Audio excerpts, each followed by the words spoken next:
Buenas tardes. Estamos aquí para iniciar el webinar en el que vamos a ver cómo se trabaja un caso práctico, las herramientas que tenemos para esto, pero antes daros la bienvenida tanto a los que nos estáis escuchando desde España como desde otros países de Latinoamérica, en el que también hay alumnos en esta ocasión. Bien, vamos a comenzar.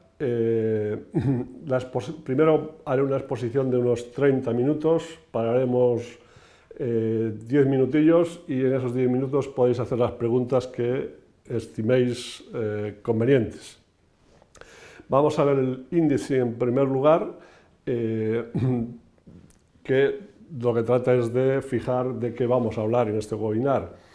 Hay un primer par de temas que tienen que ver con el modelo de educación que estamos usando y por qué usamos en este modelo, en este máster, que creo que es interesante hacer una pequeña y breve reflexión para precisamente entender el papel que juegan los casos prácticos en el desarrollo del máster. Después ya vamos a entrar de lleno en entender cuál es la pregunta del caso práctico que estamos trabajando, el de las empresas de energía.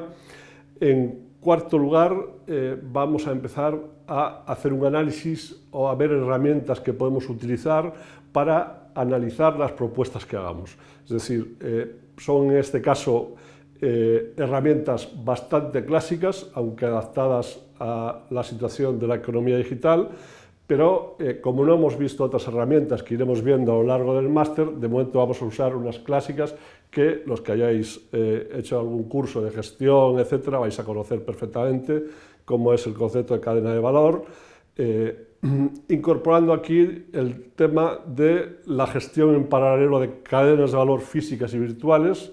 Después vamos a recurrir a una herramienta de Porter, que es las 5 fuerzas competitivas para analizar un sector determinado. Vamos a ver una herramienta que es la matriz DAFO para hacer análisis estratégico y al final vamos a ver cómo se integran todos estos métodos que nos van a permitir valorar si las propuestas que hacemos, las ideas que tenemos para resolver el caso práctico son acertadas o no. Bien, en primer lugar, el tema del modelo de aprendizaje que estamos utilizando en este máster, que sobre todo trata de desarrollar directivos para trabajar en las empresas de la economía digital. En primer lugar, decir que con el trabajo que estamos haciendo en el máster, con la metodología que estamos utilizando, lo que pretendemos es que seáis capaces de adaptarse a las competencias digitales básicas que tienen los nativos digitales o los millennials. Porque no se trata, al finalizar el máster, de que, sigáis utilizando los mismos métodos de trabajo, la misma forma de hacer las cosas, sino que sepáis relacionaros con los otros. Con los otros me estoy refiriendo sobre todo, en este caso, a personas que ya tenemos una cierta edad, que no somos nativos digitales y que tenemos que relacionarnos con los otros, es decir, con los otros, a aquellas personas que son nativos digitales, que son subordinados, que son compañeros, que son clientes, etc. Es decir, una de las competencias que tenemos que adquirir es ser capaces de entendernos, trabajar con estos otros. ¿Y cómo son estos otros? Evidentemente estoy aquí utilizando los otros en referencia a una película bastante famosa que supongo que una parte de vosotros conocéis, ¿no? Bueno, pues los otros hacen algo como es consumir información de imágenes y vídeo mejor que texto, es decir, se les da mucho mejor trabajar y consumir multimedia que textos. Utilizan datos de muchas fuentes, estamos en la era de Internet y por lo tanto hay texto e información en muchas fuentes. Están comunicados de manera permanente y hacen trabajo multitarea, es decir, pueden estar escribiendo, escuchando música, atendiendo al teléfono, etc. Estos otros también funcionan mejor trabajando en grupo o en red. Su actividad con la tecnología hace que tengan una noción de la comunicación, del conocimiento y del estudio y del aprendizaje con valores que determina esta tecnología, es decir, aquello que no se adapta a la forma en que ellos han aprendido, se han relacionado con la tecnología hasta ahora, lo rechazan, también en el trabajo.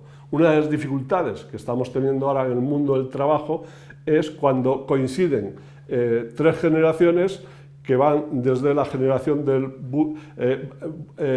baby boom a la generación X y a la generación de los nativos digitales. Es decir, tenemos diferentes métodos de trabajo y claro, los que tenemos más edad y pretendemos seguir trabajando, no tenemos más remedio que adaptarnos a lo que va a ser la mayoría dentro de poco de las empresas, que son los nativos digitales.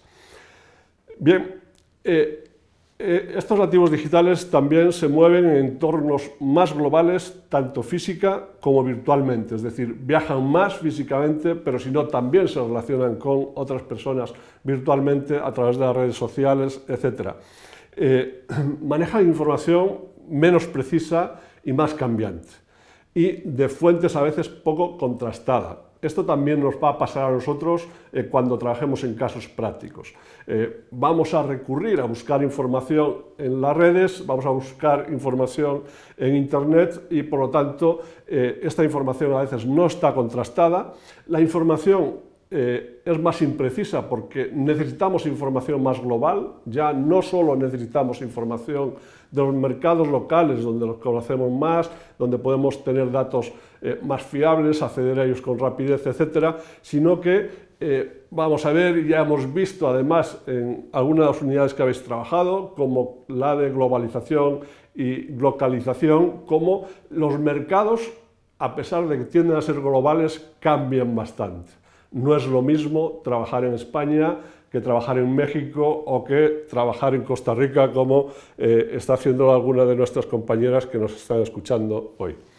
Bien, por lo tanto, en este máster hemos tratado de que los métodos pedagógicos se ajusten a conseguir que trabajéis en grupo, a conseguir que os sintáis a gusto utilizando métodos tecnológicos, etc.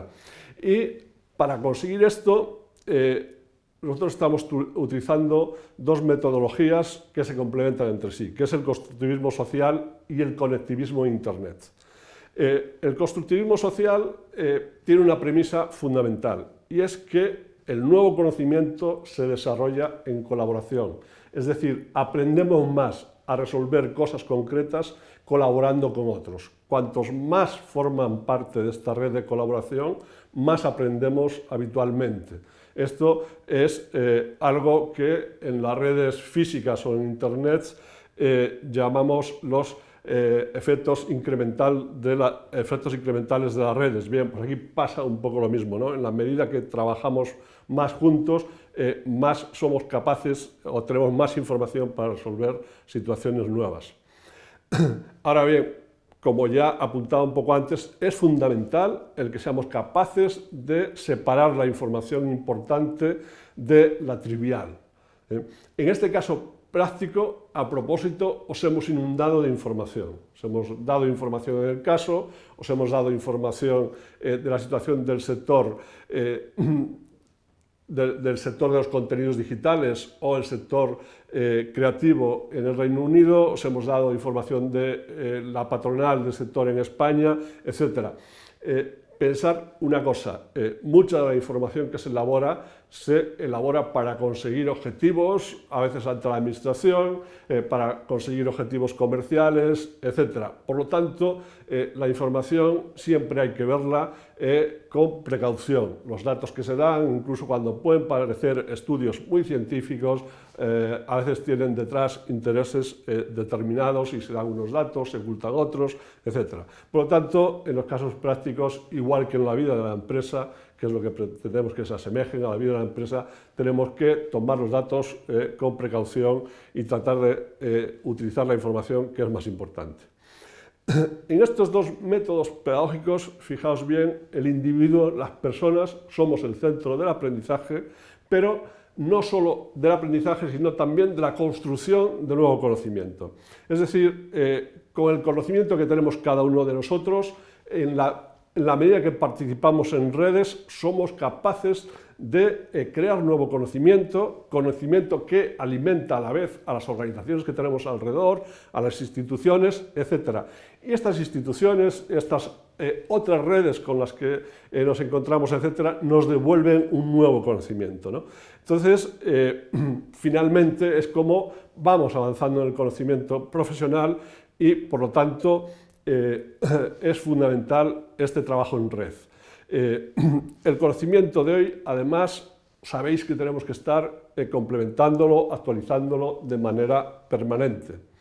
Y por ello, para mantener este conocimiento actualizado, debemos estar siempre conectados a este ciclo de desarrollo del conocimiento que nos permite renovar el conocimiento que tenemos. Es, por lo tanto, imprescindible que tengamos una identidad digital, una marca profesional, una marca personal, que estemos presentes de alguna manera activa en redes sociales, blog, etc. Porque esta presencia permite a los demás a que nos incorporen a redes de conocimiento y nos permite a nosotros también localizar personas a las que podemos recurrir cuando tenemos necesidad de una información concreta, una información detallada o una información a veces veraz o con conocimiento de un sector. Bien, nosotros en el máster tenemos en LinkedIn un grupo que se llama Todo sobre la economía digital, que es probable que con el tiempo, una vez llevemos 2 o 3 convocatorias desarrolladas del máster, lo creemos a partir de esto un think tank. Entonces, invitaros a estar presentes en este grupo de LinkedIn que se llama, repito, Todo sobre la economía digital. Pero bueno, espero que con esto, con esta introducción, haya tratado de explicar la importancia que tienen los casos prácticos, la importancia que tiene el que trabajáis juntos, la importancia que tiene el que aprendáis a trabajar en la situación que estáis, personas dispersas, en países diferentes, con diferentes horarios, etc.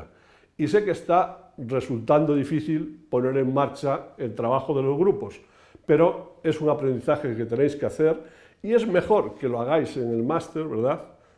Que no que os encontréis con estos problemas en las empresas donde trabajáis. Es mejor que los errores los cometáis aquí, porque para eso estamos aquí, para cometer errores, para equivocarnos, para discutir y para aprender. Pero siempre es mejor llevar esto sabido cuando nos encontremos con situaciones semejantes a la que podemos estar aquí, que es que entre un grupo de personas tenéis que resolver un caso práctico que tiene que ver con un negocio.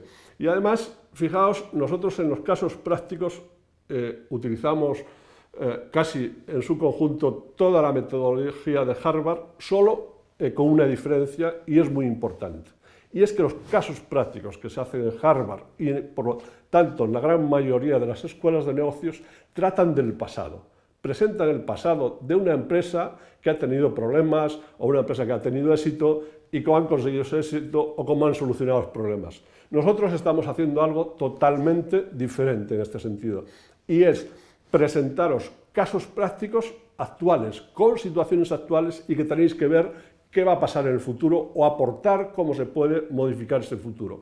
Este es un cambio muy importante en la orientación de los casos prácticos y nosotros, desde un máster que pensamos mucho más en el futuro que en el pasado, creo que interesa hacerlo de esta manera. Bien, vayamos con el caso práctico.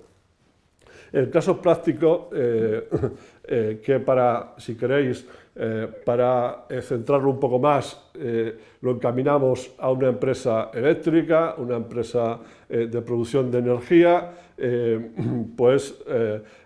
lo que tenemos en la diapositiva es una cadena de valor, que en este caso he buscado una cualquiera, hay muchas en internet, pero bueno, para ir a las fuentes reales he cogido una que hay de Iberdrola.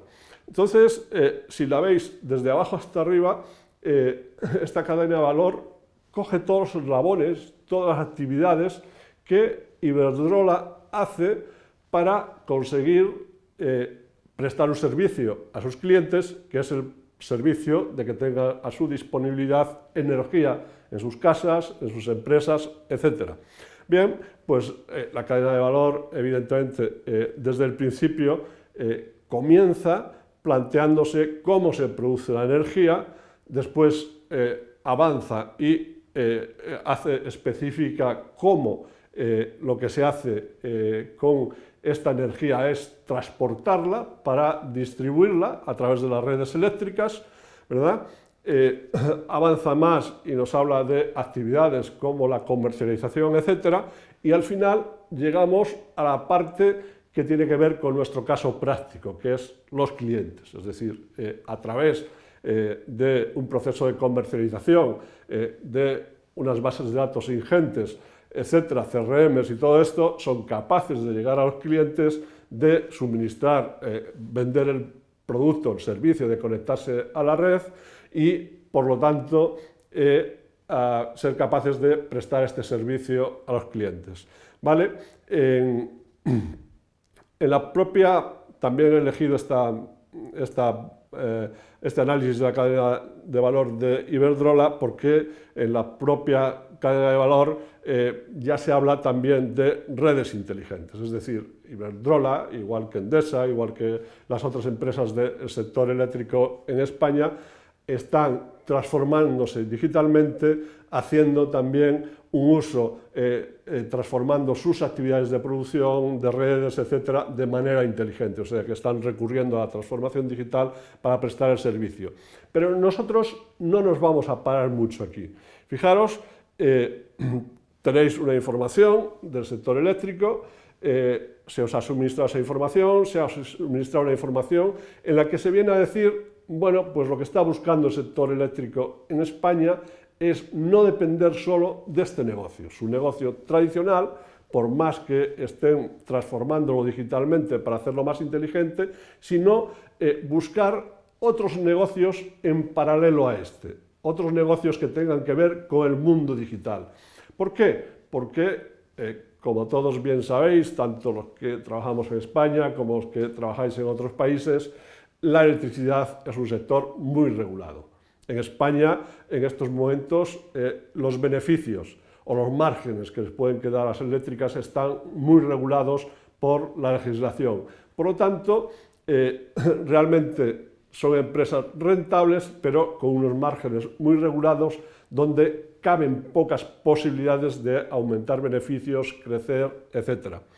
Y sin embargo, son empresas que tienen un caudal importantísimo. Iberdrola tiene 32 millones de clientes en 40 países en estos momentos.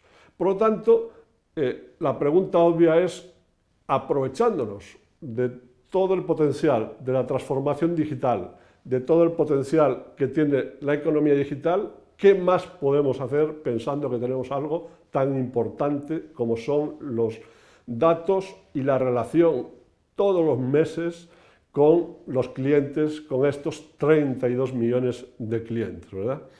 Entonces, para el caso, os hemos propuesto que penséis en esta pregunta clave, cómo podemos generar otros negocios complementarios con contenidos digitales, pues, tipo cine, tipo televisión, tipo música, libros, etc.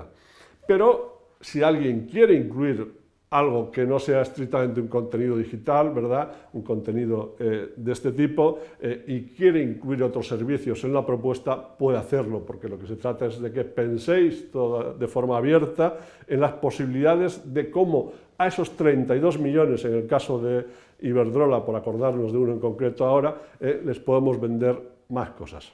Bien, una vez que sabemos la pregunta, independientemente de que teníamos mucha información, ¿verdad? Y todo esto, pero tenemos una pregunta más o menos clara, vamos a tratar de construir una idea, es decir, de dar respuesta a esa pregunta con una idea. Idear algo que nos ponga o nos permita comenzar a trabajar, ¿no?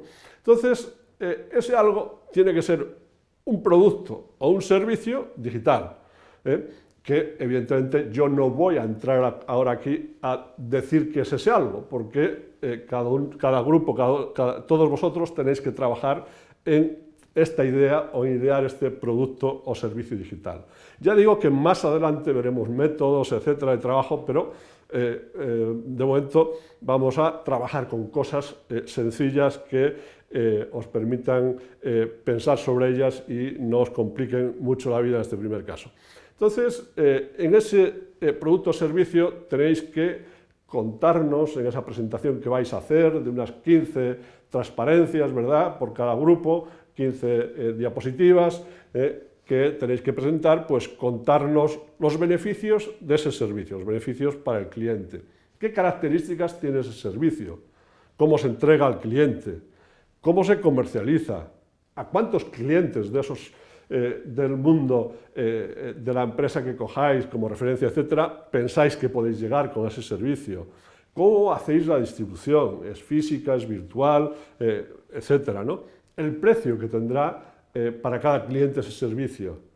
Y si multiplicáis, evidentemente, el número de clientes por el precio, tendréis los ingresos anuales.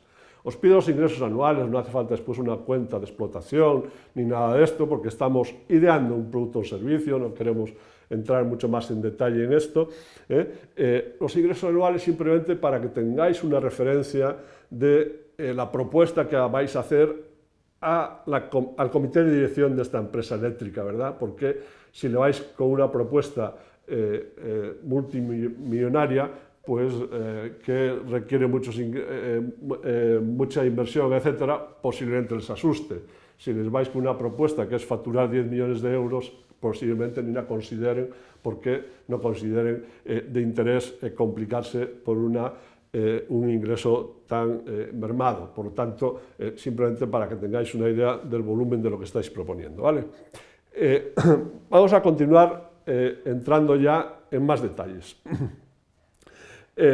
Ya había definido que la cadena de valor son las actividades que realizamos en una empresa para generar valor al cliente, y las solemos dibujar habitualmente con este tipo de flechas que veis en la presentación, que son habituales que las encontremos en muchas presentaciones y que normalmente empiezan considerando, en primer lugar, las actividades que tienen que ver con idear ese producto, es decir, aquellas actividades de investigación, de desarrollo, de innovación, que nos dan una idea de cómo es ese producto, que nos llegan a descubrir un producto o un servicio nuevo, ¿verdad? El siguiente eslabón, suele ser la producción, es decir, cómo producimos este servicio, ¿no?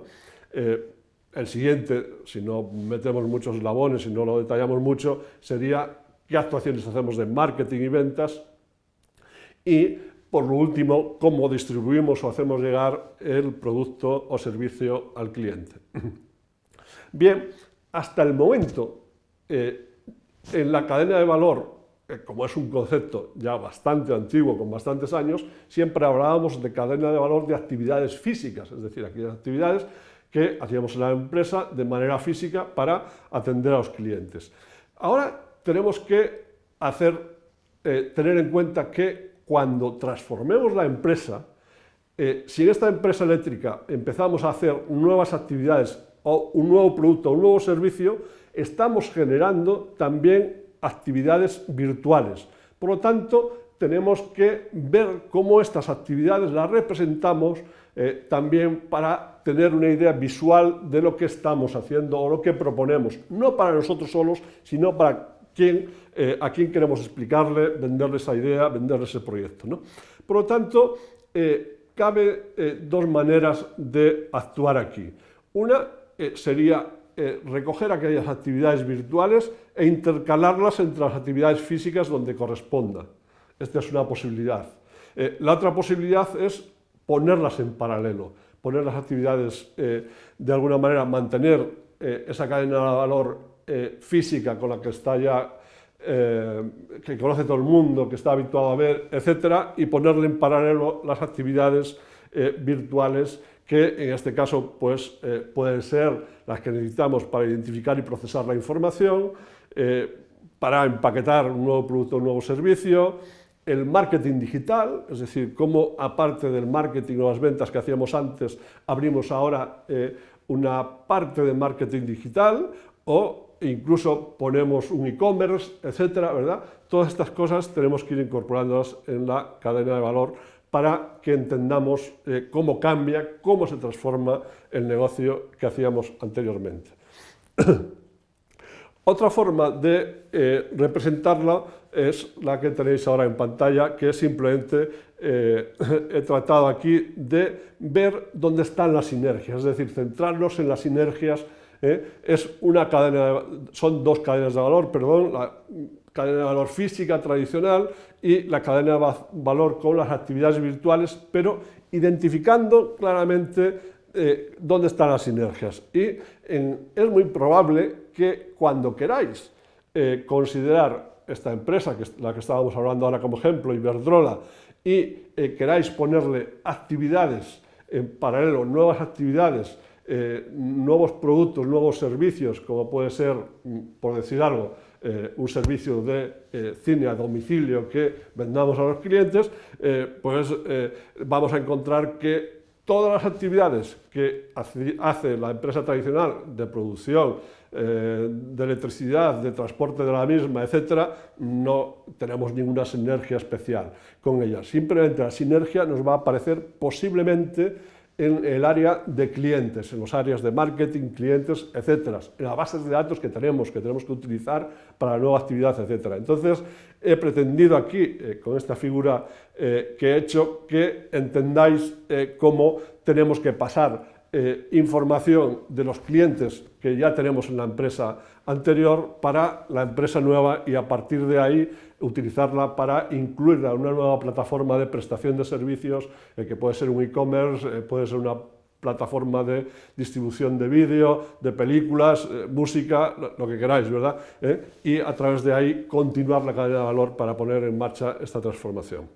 Bien, por lo tanto, tenemos un concepto claro que es cadena de valor, pero pensando en la cadena de valor ya digital, la cadena de valor que tenemos en esta empresa que queremos transformar. Otra herramienta clásica que me gustaría repasar, por si alguno no conoce, es el análisis de las 5 fuerzas competitivas. Esta es una herramienta de Michael Porter, es una herramienta bastante conocida, pero aún así todo, simplemente hacer algunos comentarios sobre la misma. Esta herramienta os va a servir para analizar si la idea que proponéis de servicio o de producto nuevo realmente es una idea que puede salir adelante o es una idea en la que vais a encontrar ya muchos competidores que lo hacen bien, con los que no podéis pelearos, etc. También os servirá para una reflexión muy interesante y es aquella de si yo me propusiese, por ejemplo, vender vídeo, películas o algo así a los clientes de Iberdrola, ¿realmente tendría que montar yo toda la plataforma, poner en marcha todo el servicio, o etcétera? ¿O me iría a ver entre los competidores o la gente que está haciendo ya esto en la actualidad, si hay algunos que estén interesados en prestar este servicio a los clientes de Iberdrola y consiguiendo con ello que no tenemos que invertir en desarrollar un producto que ya está desarrollado, un servicio que ya está desarrollado, que funciona bien, etcétera, sino lo que tenemos es que integrar ese producto, ese servicio con ese cliente, comprándolo, llegando a una alianza con esa empresa, etcétera, para integrarla y poner ese servicio a disposición de esos 32 millones de clientes de los que posiblemente o seguramente la empresa que está dando este servicio no tiene acceso. Entonces, lo primero que hacemos en el análisis de 5 fuerzas es ver los competidores que hay en el sector, ver los proveedores de estos competidores, ver los clientes que tienen, es decir, cuántos clientes tienen, son capaces de llegar a más, qué beneficio le aportamos nosotros si le damos esos 32 millones de clientes, etc. Pero también tenemos que ver si este producto o servicio que queremos vender a los clientes es un producto o servicio que tiene futuro, es decir, tiene competidores potenciales, es decir, vamos a hacer una inversión, vamos a desarrollar un nuevo producto o servicio y ¿cuánto va a durar esto en el mercado? Porque las cosas ahora cambian de manera muy rápida. Y bien, aquí recordar las mismas recomendaciones que daba Porter, es decir, si un producto o un servicio no tiene barreras de entrada, es decir, es fácil entrar, es fácil que alguien lo monte, es fácil que alguien lo replique, lo normal es que haya muchos competidores. Si tiene barreras de entrada, será más difícil que entren nuevos competidores en el sector. Si os fijáis, ahora mismo hay un movimiento en la banca de transformación digital para evitar que Google, etcétera, Amazon y otros que tienen muchos clientes y que tienen unas plataformas tecnológicas que les permite llegar a ellos, entren en el sector de la banca. Pero, ¿por qué no entran estas empresas en el sector de la banca? Pues no entran porque tienen una barrera de entrada muy importante, y es una barrera de entrada de tipo legal.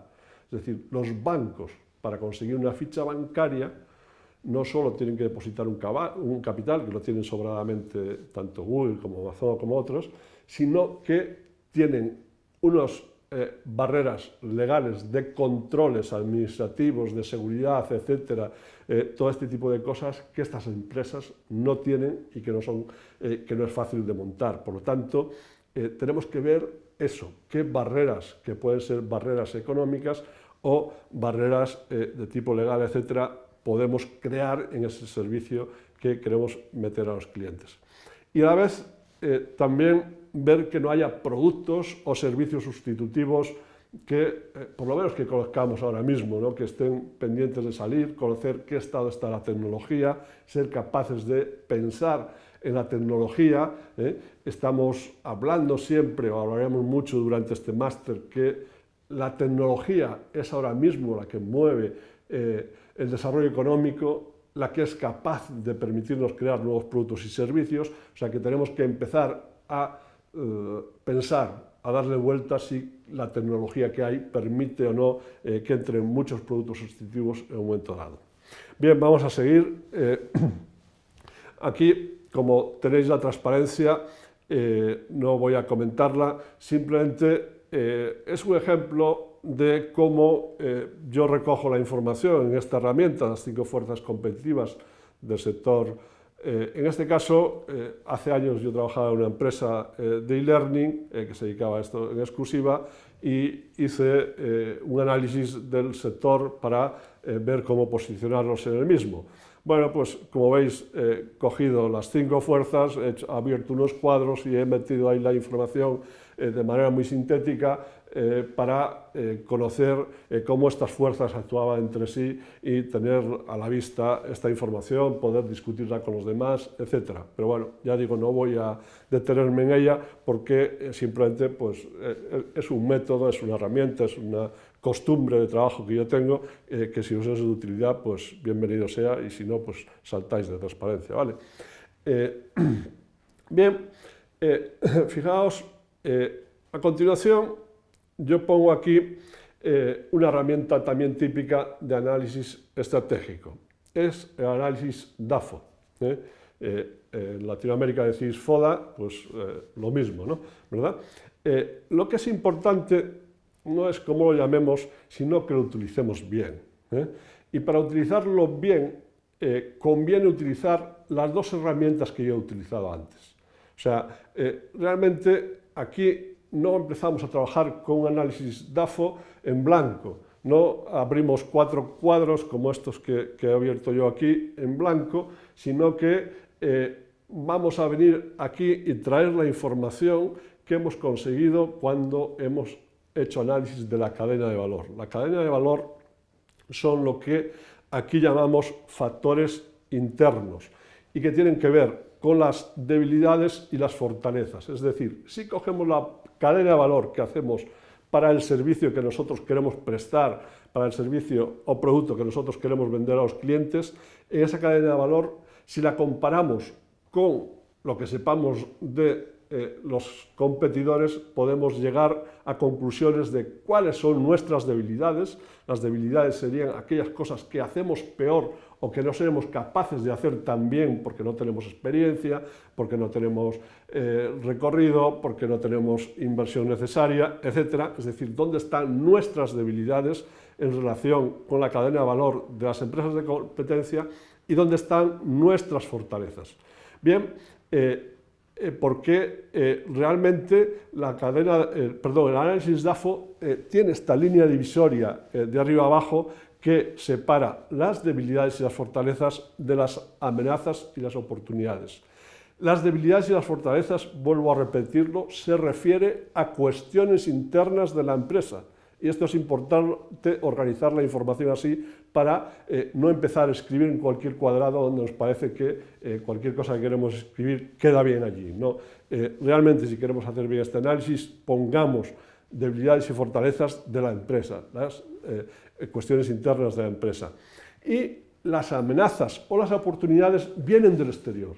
Nunca de la empresa, no son internas de la empresa. Son amenazas que el sector tiene frente a lo que hacemos o oportunidades que hay en el sector. Son los factores externos. Por lo tanto, esta información la sacaremos de las 5 fuerzas competitivas. Es decir, las 5 fuerzas competitivas, si hemos hecho este análisis, nos va a permitir rellenar estos cuadros rápidamente y con rigor para hacer esto. Esto, repito, es muy importante que hagamos el análisis DAFO, el análisis estratégico, pensando en esta organización de la información. También aquí, para que veáis cómo yo trabajo esto también y para que tengáis un apoyo también práctico, os dejo otra presentación, otra diapositiva, que es la matriz DAFO, el análisis estratégico, que lo he hecho a partir del trabajo que os dejé en la anterior diapositiva. Es decir, sigue analizando el sector de e-learning. Pues, por lo tanto, lo mismo, si consideráis de interés verlo, tenerlo como referencia para organizar vuestra información, pues bien, y si no, pues también pasamos tal. Entonces, fijaos, aunque ya lo he comentado antes, volvemos a repetir, aquí hay un esquema que os deja también con más claridad el tema de cómo hemos integrado la información que hemos ido trabajando hasta ahora. Cómo el análisis interno va a las debilidades y las fortalezas, perdón, las debilidades y las fortalezas, he dicho bien, y en segundo lugar, cómo el análisis externo, lo que hemos hecho con las 5 fuerzas de Porter, la utilizamos para detectar las amenazas y las oportunidades. Bien, aquí hay algún ejemplo de trasvase de esta información ya a una matriz DAFO y a partir de ahí, de esa matriz DAFO, también podemos deducir si lo que podemos hacer es estrategias defensivas, es decir, bueno, pues vale más que no nos metamos en esto, o que no invirtamos más en esto, estrategias de supervivencia, o en cambio, si vemos que nos coinciden en el análisis que hagamos fortalezas y oportunidades, es que estaríamos en este caso en un proyecto que consideramos ganador y que por lo tanto deberíamos poner todas las energías en sacarlo adelante. Bien, esta ya la habíamos visto antes y por lo tanto aquí doy por terminada la exposición. Espero que haya servido para aclararos cómo trabajar este caso práctico. Es decir, repito, no espero grandes detalles, no es este el objetivo de este caso práctico. El objetivo es que con toda esa información que tenéis y dando respuesta a esa pregunta de cómo montamos en paralelo o al lado de la actividad tradicional de una empresa de energía, cómo montamos otras actividades, otros productos, otros servicios que nos permitan, a través de la transformación digital o de productos y servicios digitales, sacar una mayor o aportar un negocio nuevo, un negocio que, fijaros, En las empresas, cuando se inician actividades de transformación digital, estos negocios nuevos se espera de ellos que tengan un recorrido importante, que sirvan para traer un buen nivel de ventas a la empresa, que sirvan para también generar beneficios, si no es en el corto plazo, en el medio plazo o en el largo plazo. Normalmente ya todos estos términos medio plazo y corto plazo siempre son más cortos que antes, ¿verdad? ¿No? Pero se espera que sea un proyecto que aporte cosas importantes a la empresa, que esto es lo que hace posible que la gente que está en este proyecto, en los proyectos digitales, sean realmente los que tengan la capacidad de dirigir las empresas en el futuro, porque estos proyectos tienen que tener esa capacidad de renovar o de añadir algo importante a la empresa tradicional que ya está funcionando. Bien, como habíamos dicho, paramos aquí 5 o 10 minutos y cualquier pregunta que tengáis la contesto con toda... como sepa contestar. Vale, hasta ahora.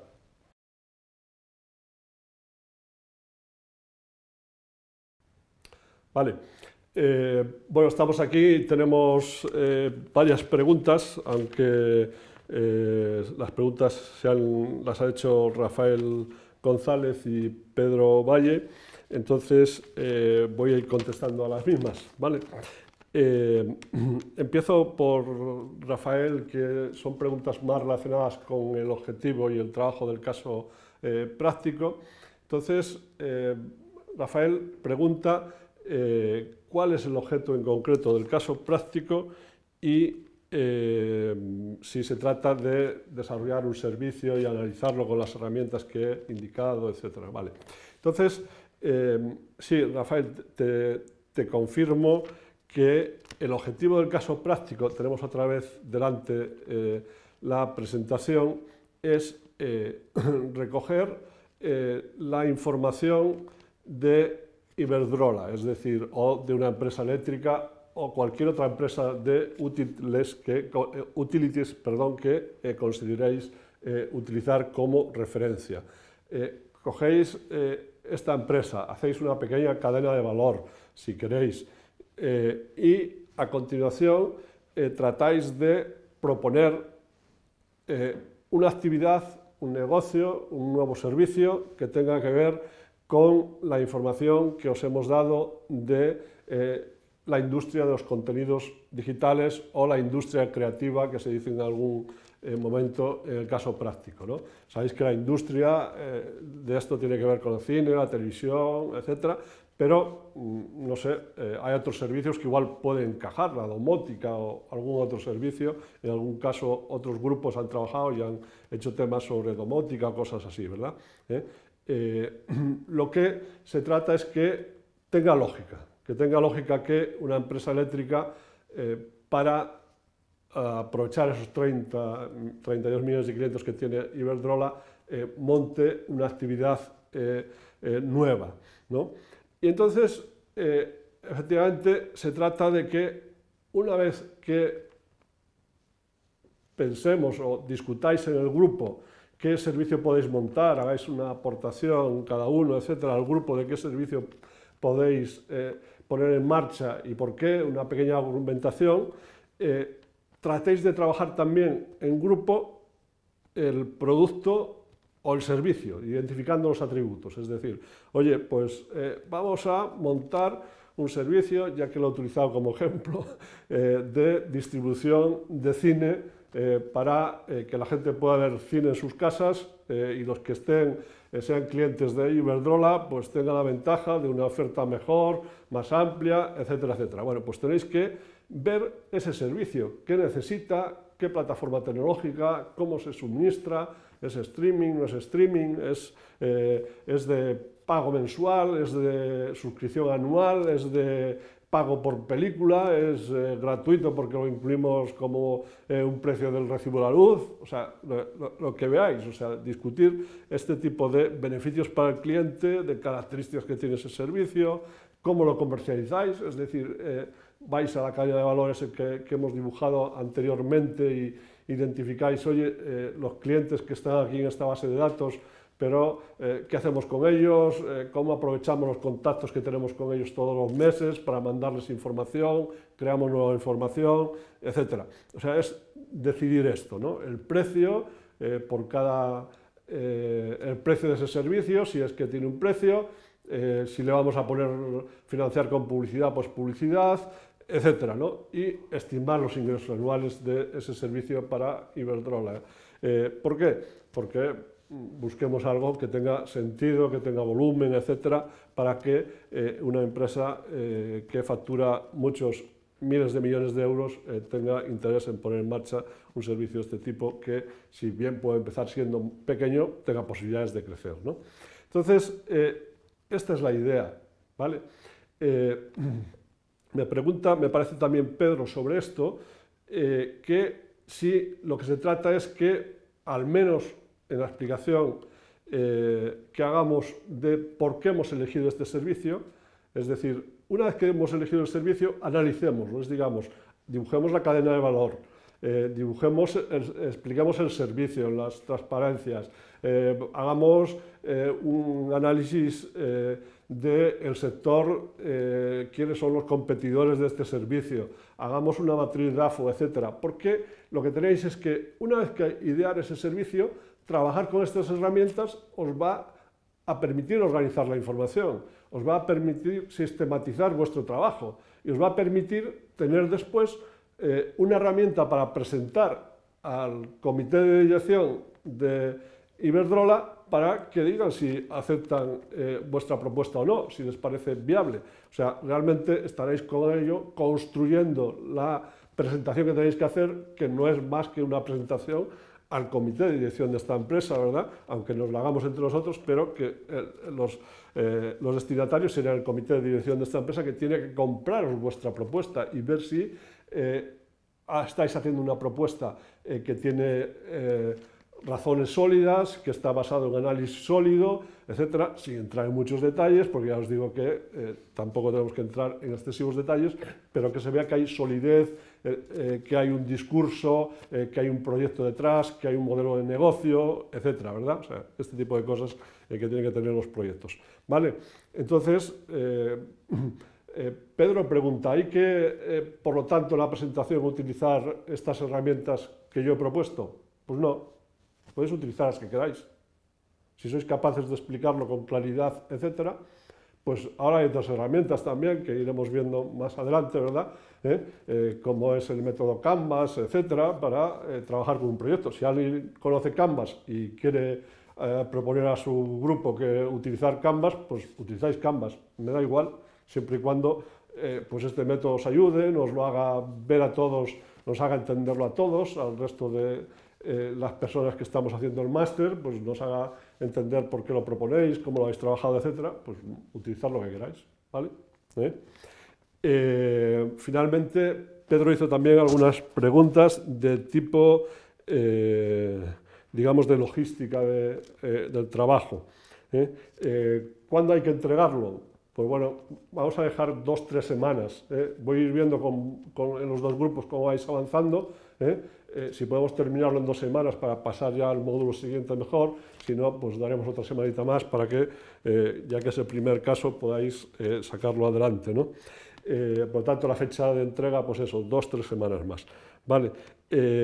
Si tenéis que entregar cada uno una presentación o en grupo. No, este es un trabajo en grupo. Lo que tenéis es que construir la presentación en grupo. O sea, aportar todos al grupo vuestras propuestas, etcétera. Y aquí es fundamental el papel de líder. El papel del líder que debemos ir rotándolo durante el máster para que todos tengáis la oportunidad de liderar el trabajo de un caso práctico. Es fundamental que el líder del grupo vaya pidiendo y organizando a la gente, poniendo fechas para entregar. Oye, pues ahora vamos a entregar la idea del producto o servicio, ahora, y esta idea ya debe tener los atributos, ahora vamos a dar un paso más y dibujar la cadena de valor, vamos a dar un paso más y hacer el análisis del sector, vamos a hacer un paso más y entregar también la matriz DAFO, el análisis DAFO, etcétera. O sea, el líder del equipo tiene que ir organizándose y organizándoos a vosotros para que entreguéis las aportaciones, o puede utilizar otro método, que es decir, oye, pues vale, una vez que tenemos la idea, que la hemos compartido, que sabemos los atributos, oye, que uno haga el trabajo de preparar la cadena de valor, otro que haga el trabajo de preparar el análisis del sector, otro que haga el trabajo de después consolidar con los dos la matriz DAFO, etc. Es un trabajo que tenéis que resolver entre vosotros. Yo estoy dispuesto a contestar cualquier pregunta concreta que me hagáis sobre esto, pero la solución la tenéis que dar vosotros. O sea que eso se trata que vosotros aprendáis, como os decía al principio, a organizaros, porque este es el trabajo que nos viene a todos, trabajar en distintos...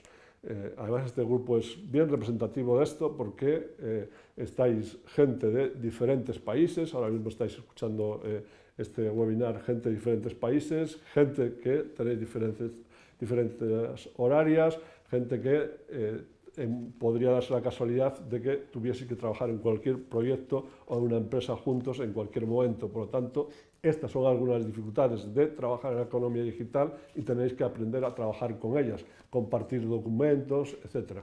Por cierto, hablando de compartir documentos, Pedro me comenta que si puedo enviaros la presentación. Creí que ya lo había hecho, pero lo miro ahora mismo y si no lo he hecho os la vuelvo a reenviar para que efectivamente tengáis esta presentación y os pueda servir de apoyo para preparar el trabajo.